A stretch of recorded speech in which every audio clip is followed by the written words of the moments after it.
நேரம் 9 மணி. இலங்கை ஒலிபரப்பு கூட்டுத்தாபனம் செய்திகள். செய்தி ஆசிரியர் MC நஜ்முதீன், வாசிப்பவர் இஸ்மாயில் பி மாரிஃப். முதலில் தலைப்புச் செய்திகள். இளைஞர்கள் எதிர்பார்க்கும் உன்னதமான இலங்கையை உருவாக்க முடியும் என்கிறார் ஜனாதிபதி ரணில் விக்ரமசிங்க. சாதனை படைத்த இலங்கை மகளிர் கிரிக்கெட் அணியின் தலைவி சமரி அத்தப்பத்துவுக்கு ஜனாதிபதி வாழ்த்து. வேலைவாய்ப்புக்காக சுற்றுலா வீசாவில் ரஷ்யாவுக்கு ஆட்களை அனுப்பிய 2 சந்தேக நபர்கள் கைது. யுக்திய வேலை திட்டத்திற்கு ஜப்பான் தூதுவர் பாராட்டு. கொழும்பு புறக்கோட்டையில் அனுமதியற்ற வகையில் கடைகளை நிர்மாணிக்கும் பின்னணியில் மோசடி கும்பல். ஈரானின் ட்ரோன் மற்றும் மிசைல் உற்பத்திகளுக்கான தடையை விஸ்தரிக்க ஐரோப்பிய ஒன்றியம் தீர்மானம். விரிவான செய்திகள். இளைஞர்கள் எதிர்பார்க்கும் உன்னதமான இலங்கையை உருவாக்க முடியும் என்ற நம்பிக்கை தனக்கு இருப்பதாக ஜனாதிபதி ரணில் விக்ரமசிங்க தெரிவித்துள்ளார். வீழ்ச்சியடைந்த பொருளாதாரத்தை மீள கட்டி எழுப்புவது கடினமானது என பலரும் தெரிவித்திருந்தனர். எனினும் அந்த சவாலை ஏற்று 2 வருடங்களுக்குள் நாட்டின் பொருளாதாரத்தை ஸ்திரப்படுத்தியதாகவும் அவர் குறிப்பிட்டார். நாட்டை முன்னோக்கி நகர்த்துவதற்கு மக்களின் ஒற்றுமையே தேவை என்றும் ஜனாதிபதி தெரிவித்தார். நுவரெலியா மாவட்ட இளைஞர் பாராளுமன்ற உறுப்பினர்கள் மற்றும் இளம் அரசியல் பிரதிநிதிகளுக்கும் ஜனாதிபதிக்கும் இடையிலான சந்திப்பு இன்று நடைபெற்றது. நுவரெலியாவில் உள்ள ஜனாதிபதி மாளிகையில் இந்த சந்திப்பு இடம்பெற்றது. இதன்போதே ஜனாதிபதி இந்த விடயத்தை குறிப்பிட்டார். நுவரெலியா, ஹங்குராங்கத்த, மஸ்கெலியா, கொத்மலை மற்றும் வலப்பனை ஆகிய தொகுதிகளை பிரதிநிதித்துவப்படுத்தும் இளம் பாராளுமன்ற உறுப்பினர்களும் ஐக்கிய தேசிய கட்சி, ஐக்கிய மக்கள் சக்தி, தேசிய மக்கள் சக்தி உள்ளிட்ட பல கட்சிகளின் இளைஞர் பிரதிநிதிகளும் இந்த சந்திப்பில் பங்கேற்றனர். நுவரெலியா மாவட்ட அபிவிருத்தி வேலை திட்டங்கள் உட்பட பல்வேறு விடயங்கள் பற்றியும் இதன்போது விரிவாக கலந்துரையாடப்பட்டன. அபிவிருத்தி திட்டங்களுக்கு அனைவரினதும் ஆதரவு கிடைத்தால் அந்த திட்டங்களை நாட்டின் பொருளாதாரத்தில் திருப்புமுனையாக மாற்ற முடியும் எனவும் ஜனாதிபதி ரணில் விக்ரமசிங்க சுட்டிக்காட்டினார்.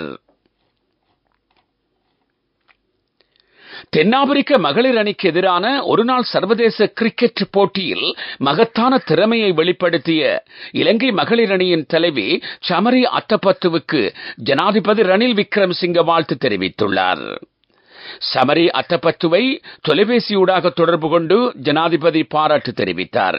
இந்த போட்டியில் சமரி அத்தப்பத்து 139 பந்துகளில் 195 ஓட்டங்களை குவித்து சாதனை படைத்தார். நீங்கள் கேட்டுக்கொண்டிருப்பது இலங்கை ஒலிபரப்பு கூட்டுத்தாபனத்தின் செய்திகள்.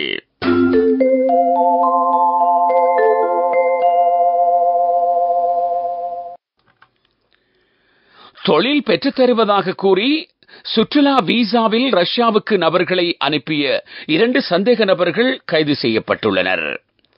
இவர்களை குற்றத் தடுப்பு பிரிவு கைது செய்துள்ளது. ரஜவெல்ல மற்றும் வாரியபொல பிரதேசங்களில் இவர்கள் கைது செய்யப்பட்டுள்ளனர்.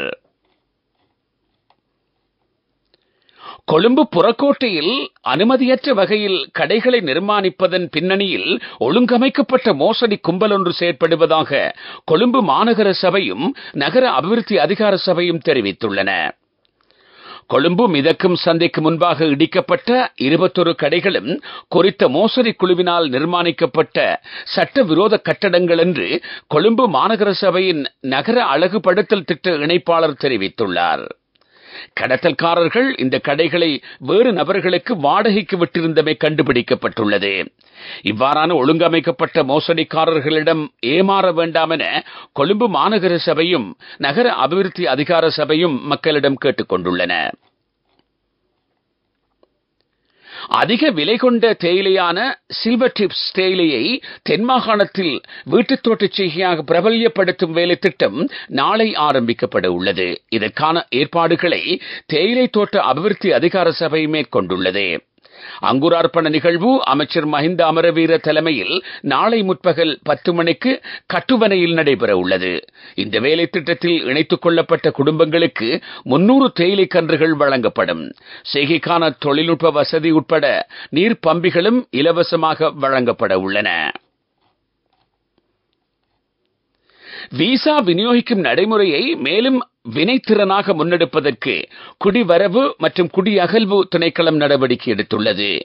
இதற்காக திருத்தங்கள் சிலவற்றை சமர்ப்பித்திருப்பதாக பொதுமக்கள் பாதுகாப்பு அமைச்சின் செயலாளர் வியானி குணத்திலக்க தெரிவித்துள்ளார்.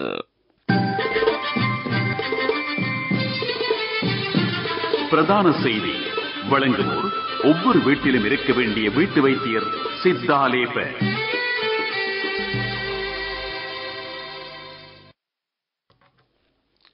குற்றச் செயல்களையும் போதைப் பொருட்களையும் ஒழிப்பதற்காக இலங்கை போலீஸ் திணைக்களம் முன்னெடுத்திருக்கும் யுக்திய நடவடிக்கையினை வரவேற்பதாக இலங்கைக்கான ஜப்பான் தூதுவர் மிசுகோஷி ஹிதேகி தெரிவித்துள்ளார். பொதுமக்கள் பாதுகாப்பு அமைச்சர் டிரான் அரசை சந்தித்த போதே அவர் இந்த விடயத்தை கூறினார். இந்த சந்திப்பு பொதுமக்கள் பாதுகாப்பு அமைச்சில் நடைபெற்றது. வெளிநாட்டு கடவுச்சீட்டு மற்றும் விசா விநியோகம் பற்றியும் இதன்போது பேச்சுவார்த்தை நடத்தப்பட்டது. மறுசீரமைப்பு வேலைத்திட்டங்கள் பற்றியும் கவனம் செலுத்தப்பட்டது.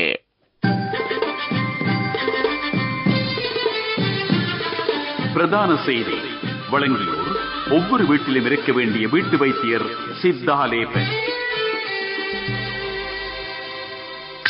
உங்கள் கவனத்திற்கு பலாங்குடை எல்லேவல நீர்வீழ்ச்சிக்கு செல்லும் வீதியை புனரமைக்குமாறு பிரதேசவாசிகள் கோரிக்கை விடுத்துள்ளார்கள். பலாங்குடை மெந்தேகந்த பிரதேசத்தில் மக்களை அதிகம் கவரும் இடங்களில் எல்லேவல நீர்வீழ்ச்சியும் ஒன்றாகும். இந்த பாதை சேதமுற்றிருப்பதனால் சுற்றுலா பிரயாணிகளும் மிகுந்த சிரமங்களை எதிர்கொள்கின்றனர். இது விடயத்தில் சம்பந்தப்பட்டவர்கள் கவனம் செலுத்தி வீதியை புனரமைக்க வேண்டும் என்பது கோரிக்கை. உலகச் செய்திகள்.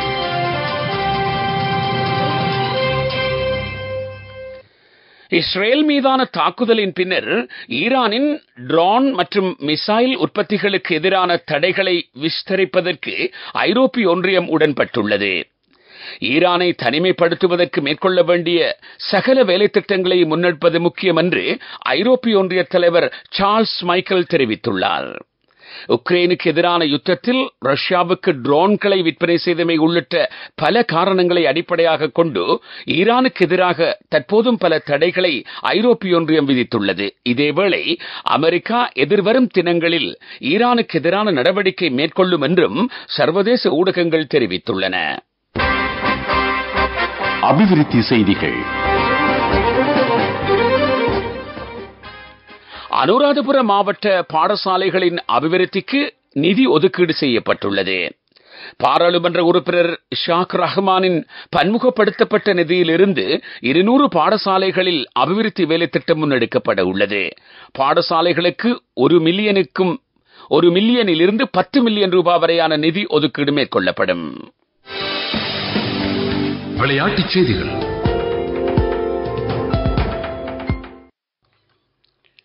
சுற்றுலா நியூசிலாந்து கிரிக்கெட் அணிக்கும் பாகிஸ்தான் அணிக்கும் இடையிலான முதலாவது T20 கிரிக்கெட் போட்டி மழை காரணமாக தாமதமாகியுள்ளது. கராச்சி மைதானத்தில் போட்டி இடம்பெற உள்ளது. இதேவேளை இந்தியன் பிரீமியர் லீக் கிரிக்கெட் சுற்றுத் தொடரின் 33வது போட்டி தற்போது நடைபெற்றுக் கொண்டிருக்கிறது. பஞ்சாப் கிங்ஸ் மற்றும் மும்பை இந்தியன்ஸ் அணிகள் மோதுகின்றன. முல்லன்பூர் மைதானத்தில் போட்டி இடம்பெறுகிறது. நாணய சுழற்சியில் வெற்றியீட்டிய பஞ்சாப் கிங்ஸ் அணி களத்தடுப்பை தெரிவு செய்தது. இதன்படி மும்பை இந்தியன்ஸ் அணி துடுப்படுத்தாடி வருகிறது. துடிப்பான யூத்திற்கு லைஃபில் சேஞ்சுக்கு சரியாக செட் ஆகும். கண்கள் மூடி கண்ட கனவுகள் நிறைவேற யூத்திற்கு செட் ஆகும் ஃப்ரெண்ட்ஷிப் இதுதானே. NSBI இத்துரு வித்துரு அக்கவுண்ட் ட்ரீம் நிறைவேற சரியான பிளான். வர்த்தக செய்தி அனுசரணை. தேசிய சேமிப்பு வங்கி உங்கள் பணத்திற்கு பாதுகாப்பான இடம். வீடமைப்பு நிர்மாணத்துறை சார்ந்த சர்வதேச கண்காட்சி எதிர்வரும் 10ஆம் தேதி ஆரம்பமாக உள்ளது. கொழும்பில் உள்ள பண்டாரநாயக்க ஞாபகார்த்த சர்வதேச மாநாட்டு மண்டபத்தில் அடுத்த மாதம் 12ஆம் தேதி வரை கண்காட்சி இடம்பெறும். குறித்த தினங்களில் முற்பகல் 10 மணியிலிருந்து இரவு 8 மணி வரை காட்சி கூடங்கள் திறந்திருக்கும். இலங்கை கட்டட நிர்மாணத்துறை சம்மேளனம் கண்காட்சியினை ஏற்பாடு செய்துள்ளது. வர்த்தக செய்தி அனுசரணை. தேசிய சேமிப்பு வங்கி உங்கள் பணத்திற்கு பாதுகாப்பான துடிப்பான யூத்திற்கு லைஃபில் சேஞ்சுக்கு சரியாக செட் ஆகும்.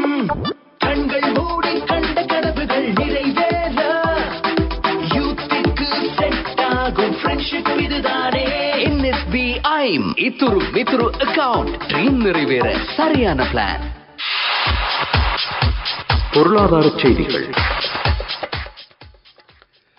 இலங்கை மத்திய வங்கி வெளியிட்டிருக்கும் நாணய மாற்று வீதத்தின்படி அமெரிக்க டாலர் ஒன்றின் கொள்விலை 295 ரூபாய் 28 சதம், அதன் விற்பனை விலை 305 ரூபாய் 16 சதமாகும். காலநிலை அறிக்கை.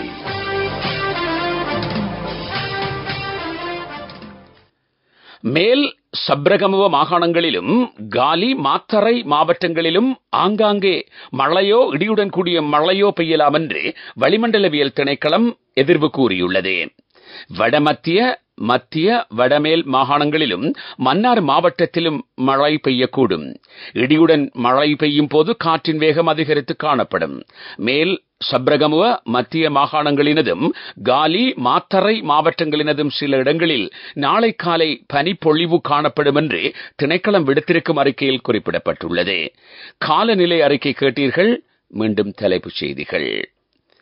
இளைஞர்கள் எதிர்பார்க்கும் உன்னதமான இலங்கையை உருவாக்க முடியும் என்கிறார் ஜனாதிபதி ரணில் விக்ரமசிங்க. சாதனை படைத்த இலங்கை மகளிர் கிரிக்கெட் அணியின் தலைவி சமரி அத்தப்பத்துவுக்கு ஜனாதிபதி வாழ்த்து. வேலைவாய்ப்புக்காக சுற்றுலா வீசாவில் ரஷ்யாவுக்கு ஆட்களை அனுப்பிய 2 சந்தேக நபர்கள் கைது. யுக்திய வேலை திட்டத்துக்கு ஜப்பான் தூதுவர் பாராட்டு. கொழும்பு புறக்கோட்டையில் அனுமதியற்ற வகையில் கடைகளை நிர்மாணிக்கும் பின்னணியில் மோசடி கும்பல். ஈரானின் ட்ரோன் மற்றும் மிசைல் உற்பத்திகளுக்கான தடையை விஸ்தரிக்க ஐரோப்பிய ஒன்றியம் தீர்மானம். இத்துடன் செய்திகள் முடிவடைந்தன. எமது செய்திகளை www.newslbc.lk என்ற இணையதளத்திலும் பார்வையிடலாம். செய்தி அறிக்கைகளை SLBC நியூஸ் என்ற யூடியூப் வலைதளத்தில் செவிமடுக்கலாம். எமது அடுத்த பிரதான செய்தி அறிக்கையை நாளை காலை 6 மணிக்கு எதிர்பாருங்கள்.